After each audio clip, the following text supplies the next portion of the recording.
The thing that really interested me was the working you plant trees. Yeah. And we couldn't work it out at all. You know, there's a lot of, looked for a long time for the, the soil moisture and all that kind of thing data sets. And so I ended up looking in this kind of space instead. So looking, this is an extract from OpenStreetMap and against risk and actual flooding and actual buildings. So what we've done is taken OpenStreetMap data on where things like the woods are, the residential areas, the commercial areas in Cam, overlaid where it should flood in red, and then where it did flood in blue. And starting to build sort of, trying to look at an open source equivalent of what's closed and hidden in the Environment Agency, which is a receptors database, which buildings and properties are vulnerable to flooding. So there's a private data set that's not open that I think that can be replicated in the public domain by overlaying risk against things like the open buildings data. So starting to look at that, and also starting to look at things like, where is are the woods actually recorded in things like OpenStreetMap and overlaying that data. There's some really interesting things in this. So you can see when we sort of like, if I zoom in to this kind of area here,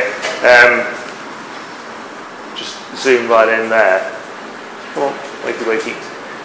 You can see there are areas here that are not shaded in red or orange. The red or orange is basically the severities of modelled flood risk. This area here theoretically should not flood, but it did.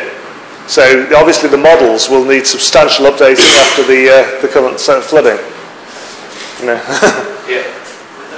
Where did you get the data set?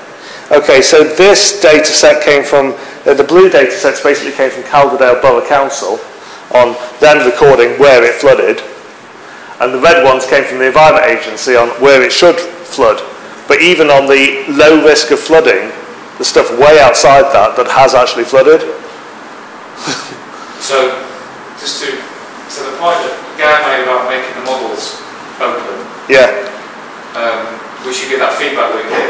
And definitely. Why aren't the flood models made open? Maybe because they're wrong.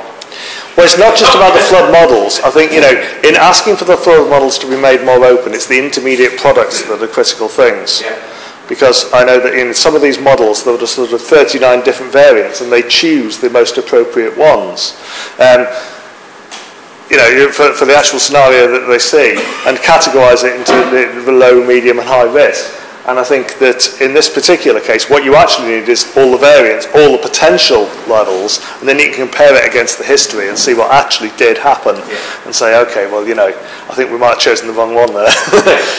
Okay, anyway, that's the start of it, but I think that hopefully we can get some more on that and start to look at creating alternative open data sets for stuff that's closed.